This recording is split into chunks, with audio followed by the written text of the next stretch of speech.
Hello students, आज हम इस वीडियो में बात करने वाले हैं about representing irrational numbers on the number line. ये है हमारा पार्ट 2 इस टॉपिक का। और हमने पार्ट 1 में सीखा है स्टूडेंट्स कि √2 और √3 ये जो दो नंबर्स थे इनको हमने नंबर लाइन पर कैसे रिप्रेजेंट करना है। अब हम √5, √6 और √7, √17 ये जो चार हमारे पास बचे हुए नंबर्स हैं इनको कैसे रिप्रेजेंट करेंगे। तो इस वीडियो को सेपरेटली बनाने का एक रीज़न है कि मुझे अगर √3 को ड्रॉ करना था स्टूडेंट्स, तो मैंने पहले √2 को ड्रॉ किया, तब मुझे √3 मिला। लेकिन √5 को ड्रॉ करने के लिए मुझे किसी और नंबर को पहले ड्रॉ करने की ज़रूरत नहीं है। ओके, मैं डायरेक्टली इस √5 को या फिर √17 को मैं डायरेक्टली ड्रॉ कर सकती हूँ। तो वो कैसे करेंगे इसे हम सीख लेते हैं स्टूडेंट्स। कुछ नंबर्स हम डायरेक्टली ड्रॉ कर सकते हैं। वो नंबर्स कौन से हैं इसे समझने के लिए परफेक्ट स्क्वायर नंबर्स को समझना होगा। परफेक्ट स्क्वायर नंबर्स क्या होते हैं? जैसे अगर मैं 1 का स्क्वायर करती हूँ तो मुझे मिलता है 1, 2 का स्क्वायर करते हैं तो मुझे मिलता है 4, 3 का स्क्वायर करते हैं 9, 4 स्क्वायर 16, 5 स्क्वायर 25, ऐसे ही बाकी नंबर्स भी मुझे मिलते हैं अगर मैं स्क्वायरिंग करती हूँ। तो यहाँ पर हम देख रहे हैं कि इन नेचुरल नंबर्स का स्क्वायर करने के बाद हमें क्या मिल रहा है? 1 मिल रहा है, 4 मिल रहा है, 9, 16, 25। तो बाकी बचे हुए नंबर्स जो 1 और 4 के बीच में हैं, कौन कौन से नंबर बचे हैं? 2 और 3 बचे हैं।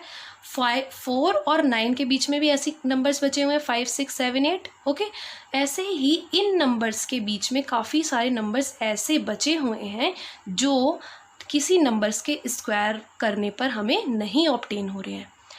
तो हम क्या कहते हैं, ये नंबर्स जो हमें किसी नेचुरल नंबर का स्क्वायर करने पर ऑब्टेन होते हैं वो क्या है? हमारे पास परफेक्ट स्क्वायर नंबर्स हैं।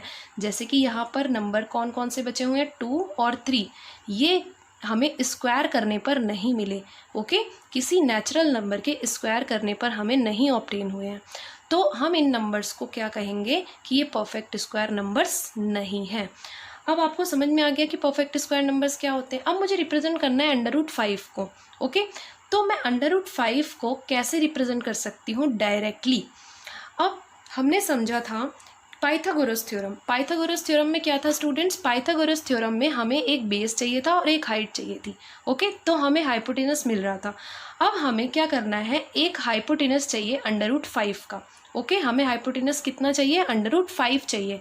तो बेस कितना होना चाहिए?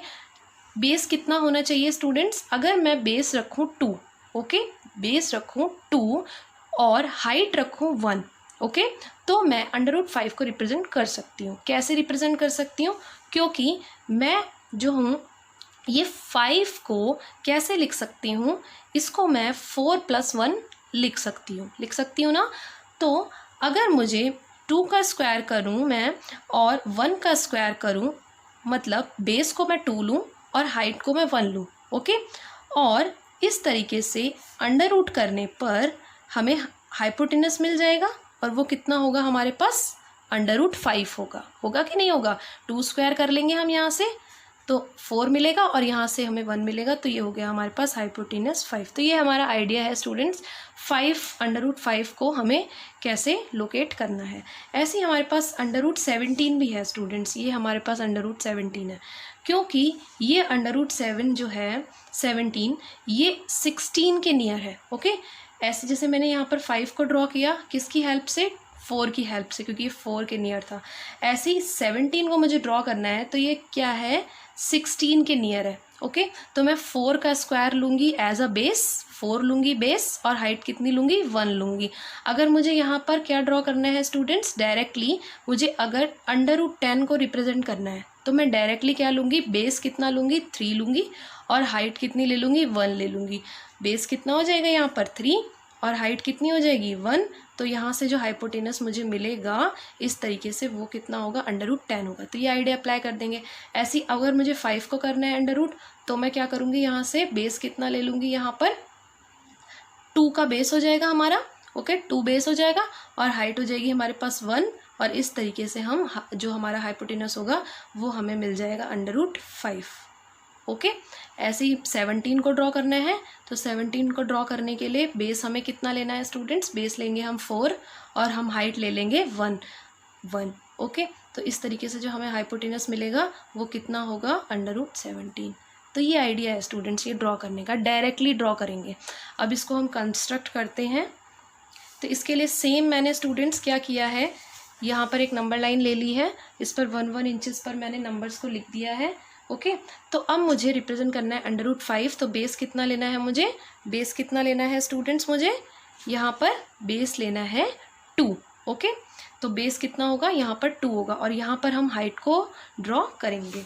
तो हाइट ड्रॉ करने के लिए हम यहाँ पर प्रोटेक्टर का यूज़ कर लेते हैं, 90 डिग्री का एंगल बनाते हैं। ये हो गया हमारा एंगल ड्रॉ, यहाँ पर हम मार्क कर लेते हैं और इसको हम मीट करा देते हैं। ओके, ये हो गया। अब मुझे इसमें से कितना इंटरसेक्ट करना है, यहाँ से मुझे कितना कट करना है, क्योंकि मुझे हाइट कितनी चाहिए स्टूडेंट्स? 1 हाइट चाहिए। तो यहाँ से मैं हाइट कितनी ले लूँगी? 1 यूनिट ले लूँगी। तो अपने कंपास में हमने क्या करना है? 1 यूनिट फिक्स कर लेना है। कैसे करेंगे हम फिक्स? यहाँ पर हमारे पास 1 यूनिट है, तो हम यहाँ से इसे फिक्स कर लेते हैं और यहाँ पर हम इसे कट लगा के इसे ज्वाइन कर लेते हैं अपने इस 0 जो पॉइंट है इससे। ओके, यहाँ से हमारा मीट हो गया। और ये डिस्टेंस कितनी थी? 1 थी। यहाँ पर हमारे पास ये डिस्टेंस कितनी है? 1 है। ये कितनी है हमारे पास? यहाँ पर हमने 2 बेस लिया है, बेस कितना है हमारे पास? 2 है, और हाइट कितनी है? 1 है। तो इस तरीके से अगर हम कंस्ट्रक्शन करते हैं तो ये कितना होगा स्टूडेंट्स? जो हमारा हाइपोटेनस है ये कितना होगा? √5 होगा। होगा कि नहीं होगा? ऐसे अगर हम करते हैं, बेस कितना है हमारे पास? 2 का स्क्वायर कर रहे हैं हम। ओके, हाइपोटेनस का स्क्वायर क्या होगा पाइथागोरस थ्योरम के according? Base square plus height square. Okay, इस तरीके से हम करेंगे तो हमें हाइपोटेनस कितना मिल जाएगा? 2 स्क्वायर यानी कि 4, और यहाँ से 1 यानी कि हमें मिल गया √5।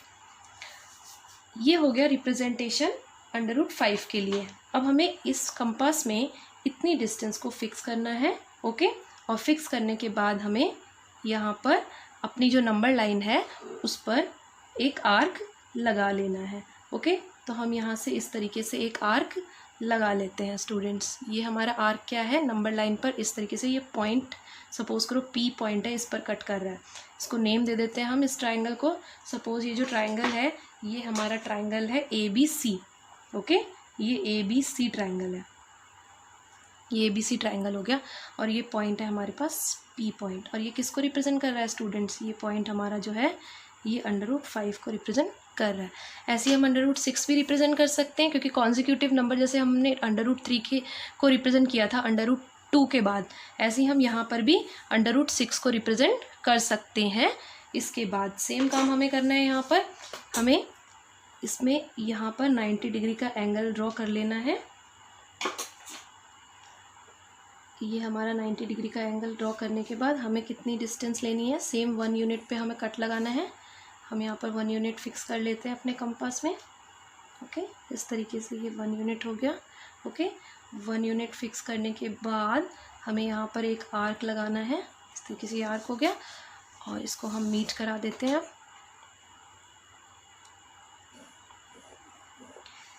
ये √5 है और हाइट है हमारी 1, तो हमारा ये हाइपोटेनस कितना हो जाएगा स्टूडेंट्स? इसको समझ लेते हैं हाइपोटेनस कितना हो जाएगा।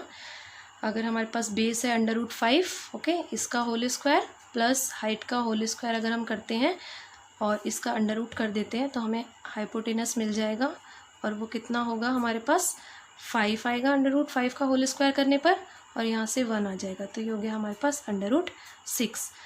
हम यहाँ पर क्या करते हैं, एक्चुअली जब हम यहाँ पर स्क्वायर से √रूट में जाते हैं, राइट हैंड साइड में जाते हैं, तो क्या होता है, पॉजिटिव और नेगेटिव 2 वैल्यूज़ हमें मिलती हैं। ओके, जैसे मैंने यहाँ पर किया था कि यहाँ पर हमारे पास c का स्क्वायर था। ओके, तो यहाँ पर जब हम इसको √रूट में कन्वर्ट करते हैं स्टूडेंट्स, तो क्या होता है कि हमें 2 वैल्यूज़ मिलती हैं, प्लस और माइनस। लेकिन क्योंकि हम डिस्टेंस की बात करें यहाँ पर, तो हम सिर्फ पॉजिटिव वैल्यूज़ को ही कंसिडर करते हैं।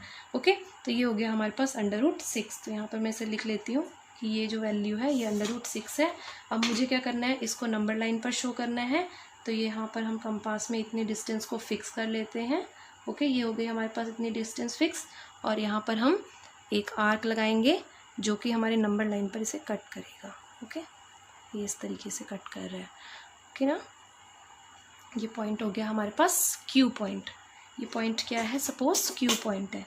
ये जो पॉइंट था ये पी था, और ये जो पॉइंट है सपोज ये क्यू पॉइंट है। ओके, और ये किसे रिप्रेजेंट कर रहा है, √6 को रिप्रेजेंट कर रहा है। ओके, अब स्टूडेंट्स बचा एक इरेशनल नंबर √17। √17 को मैंने आपको बताया कैसे रिप्रेजेंट करना है, आप इसे खुद सॉल्व करेंगे। कैसे, आइडिया बता दिया मैंने आपको। सबसे पहले आपको क्या लेना है, यहाँ पर बेस जो था हमारे पास, हमने यहाँ पर 2 बेस लिया था। इसी तरीके से हमें यहाँ पर बेस कितना लेना होगा, 4 लेना होगा, और हाइट क्या लेनी होगी, हमें 1 लेनी होगी। इस तरीके से जो हमारे पास हाइपोटेनस आएगा वो कितना होगा, √17, और फिर हम यहाँ से आर्क लगाकर जो हमें पॉइंट मिलेगा वो √17 होगा। Okay students, this representation of √17 you will do your self. I hope students अब आप इरेशनल नंबर्स जैसे कि √2 है, √3 है, √5 है, √6 है, √7 है, √17 है, तो किन नंबर्स को हम डायरेक्टली कर सकते हैं, किन नंबर्स को रिप्रेजेंट करने के लिए हमें दूसरे नंबर को रिप्रेजेंट करना पहले ज़रूरी है, अब आप बिल्कुल अच्छे से समझ गए होंगे। अगर आपको इस क्लास से रिलेटेड स्टूडेंट्स इरेशनल नंबर्स को रिप्रेजेंटेशन से रिलेटेड कोई भी डाउट है, कोई भी क्वेरी है, तो कमेंट सेक्शन में बताइए, हम उसको डेफिनेटली सॉल्व करेंगे। Thank you students.